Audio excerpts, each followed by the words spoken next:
Hey there, let's take a look at the profit margins bar chart in our Smart Analytics Strategic Insights suite. This chart is a big deal. It shows us how profitable each product or segment is, helping us make smart financial decisions. We pull data from our financial statements and cost accounting, calculate the profit margins, think gross or net profits, and display them as bars for each product. It's a clear way to see what's making us money and what needs work. When you check out this chart, it instantly highlights our most and least profitable areas.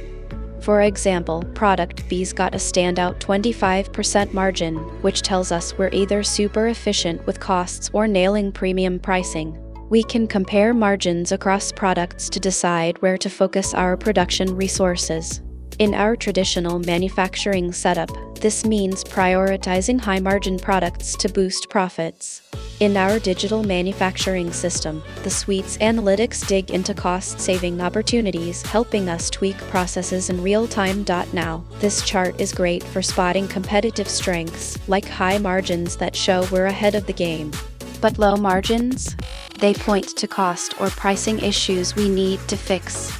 There's a huge opportunity to cut costs or push premium pricing to improve those margins. One thing to keep in mind, this chart doesn't show future potential or non-financial factors, and static margins won't reveal trends unless we add a time series.